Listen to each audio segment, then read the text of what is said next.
በስመ አብ ወወልድ ወመንፈስ ቅዱስ አሐዱ አምላክ አሜን። ስንክሳር ታኅሳስ 13 አንድ አምላክ በሚሆን በአብ በወልድ በመንፈስ ቅዱስ ስም ታኅሳስ 13 በዚች ቀን ቆቅ ሲመገብ የነበረ የአባ መቃርስ መታሰቢያው ነው። ይህም ቅዱስ ከታናሽነቱ ጀምሮ ሕያው እግዚአብሔርን መከተል ፈለገ። የቤተ ክርስቲያንም ትምህርት መጻሕፍትንም ተማረ። የዚህም ዓለም ኃላፊነቱን ለጻድቃን በጎ ዋጋ ለኃጥአንም ቅጣት እንዳለ አስተዋለ።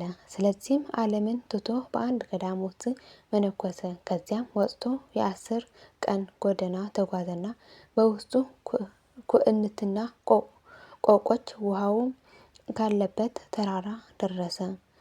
አስቦም እንዲህ አለ፣ ኩዕንትን ወደ መልቀም ከሰማራ የስግደቴና የጸሎቴ ስራ ይቋረጣል።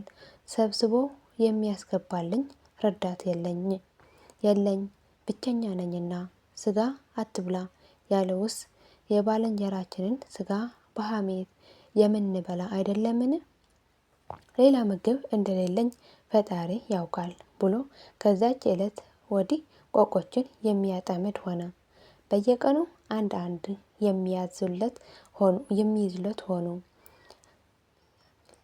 እርሳቸውንም እየተመገበ ከዚያ ውሃውም እየጠጣ በማመስገን ኖረ። በቀንና በሌሊትም በጸሎት በስግደት በመትጋት ወደ እግዚአብሔር እየለመነ ብዙ ዘመን ኖረ።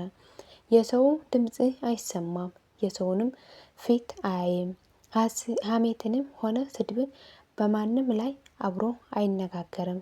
ከሰው ጋር ካልሆነ በቀር ሰይጣን አይመጣም ይባላልና። ከዚህ በኋላ ከቁስጥንጥንያ ከተማ አንድ መነኮሴ ዋሻ እየፈለገ አባ መቃርስ ካለበት ደርሶ ቆቆን ሲያጠምድ አየው። ያን ጊዜ አልታገሰም፣ ግን ወንድሙን በሐሜት እስከሚገድለው ቸኮለ። ወደ ቁስጥንጥንያ ከተማ ወደ ሊቀ ጳጳሳቱ ተመልሶ እንዲህ ብሎ ነገረው። እኔ ዋሻ እየፈለጉ ወደ በረሃ ሄድኩ። በዚያም ስጋ ሊበላ ቆቆን ሲያጠምድ መነኮሴውን አየሁት። የሚሰራውን ሲያዩ በአሕዛብ ዘንድ ሊያስነቅፈን ነው አለው። ሊቀ ጳጳሳቱም ይህ ነገር በሰማ ጊዜ ነገሩ እውነት እንደሆነ ያውቀው ይረዳ ዘንድ ከዚህ ከነገረው መነኮሴ ጋራ ሌላ መነኮሴ ላከ። እነርሱም በጉዞ ላይ በጎዳና ሳሉ ገና ሳይደውሱ አባ መቃርስ እንደልማዱ ወደ ወጥመዱ ሂዶ በአንዲት ወጥመድ የተያዙ 3 ቆቆችን አገኘ። እንዲህም ብሎ አሰበ፣ ጌታ ይህ የሰጠኝ እኔ ሊፈትነኝ ነውን? ወይስ ከዚህ ዕለት በፊት ሆዴ ያልጠገበች ኖራለችን?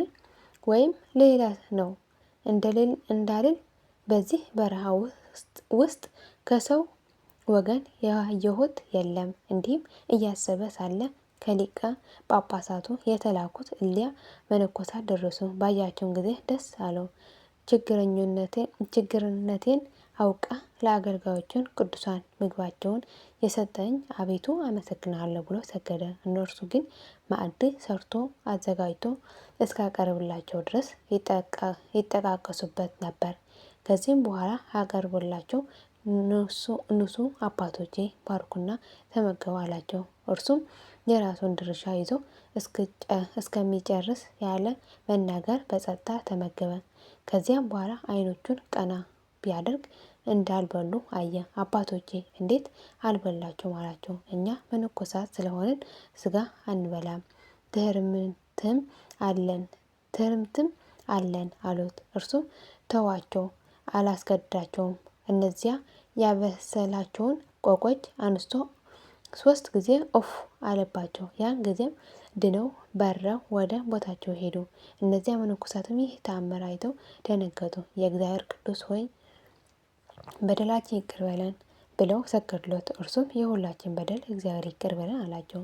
ከዚያም በኋላ ወደ ሀገራቸው ተመልሰው ያዩትን ይህ ድንቅ ተአምር ለሊቀ ጳጳሳቱ ነገሩት። እርሱም ሰምቶ አደነቀ።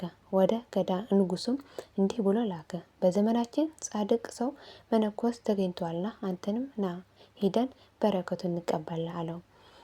ወዲያውኑ ንጉስ ከሰራዊቱ ጋር ተነሳ። ሊቀ ጳጳሳቱም ከካህናቱ ጋር አባ መቃርስ ወዳለበት እዚያ መነኮሳት እየመሯቸው ሄዱ። ወደ እርሱም ሲቀርቡ ወደ ብሔረ ሕያዋን ያደርሰው ዘንድ መልአክ አንስቶ በክንፎቹ ተሸክሞ ሲያርግ ባዩት ጊዜ የእግዚአብሔር ቅዱስ ሆይ ባርከን፣ ያምንድንበት አንዲት ቃል ንገረን ብለው ጮኹ። እርሱም ከሐሜትና ከነገር ስራ አንደበታችሁ ይከልከል። ካህን ብዙ ባይማር ትዕቢትና መታጀር ባልመጣበት ነበር።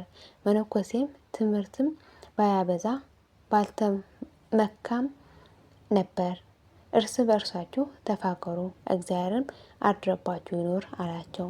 ይህ ብሎ አደረገ፣ ከዓይናቸውም ተሰወረ። ለእግዚአብሔር ምስጋና ይሁን፣ እኛንም በዚህ ጻድቅ ጸሎት ይማረን፣ በረከቱን ከእኛ ጋር ትኑር ለዘላለሙ አሜን።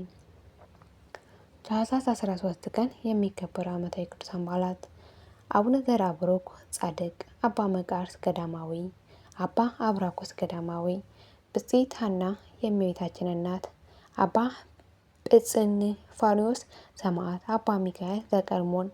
ወርኃዊ የቅዱሳን በዓላት እግዚአብሔር አብ፣ ቅዱስ ሩፋኤል ሊቀ መላእክት፣ ቅዱስ አርሳኒዮስ ጠቢብ ገዳማዊ፣ 99ኙ ነገደ መላእክት፣ ቅዱስ አክናፈር ሮማዊ፣ 13ቱ ኅቡዓን አበው። የሁሉም ቅዱሳን በረከትና ረድኤት ምልጃና ጸሎታቸው ከመላ ሕዝበ ክርስቲያን ለዘላለሙ ጸንቶ ይኖር አሜን። አቡነ ዘበሰማያት ይትቀደስ ስምከ ትምጻእ መንግሥትከ ወይኩን ፈቃድከ በከመ በሰማይ ከማሁ በምድር ሲሳየነ ዘለለዕለትነ ሀበነ ዮም ወኅድግ ለነ አበሳነ ወጌጋየነ ከመ ንሕነኒ ንኅድግ ለዘአበሰ ለነ ኢታብአነ እግዚኦ ውስተ መንሱት አላ አድኅነነ ወባልሐነ እምኩሉ ኩስ መዝአከ መንግስት ኃይለ ስብሐት በሰላም ቅዱስ ገብርኤል መልአኩ እግዝእትየ ማርያም ሰላም ለኪ ድንግል ኄናኪ ወድንግል በስጋኪ እመ እግዚአብሔር ጽባኦ ሰላም ለኪ በረከት አንቲ እምአንስት ወቡሩክ ፍሬ ከርሥኪ ተፈሥሒ ፍሥሕት ኦ ምልዕተ ጸጋ እግዚአብሔር ምስሌኪ ሳህሉ ጸልይ ምሕረት ምጣነ አፍቅር ወልድኪ ኢየሱስ ክርስቶስ ከመ ይስረይ ለነ ኃጣውኢነ ለዓለመ ዓለም ለዘላለሙ አሜን።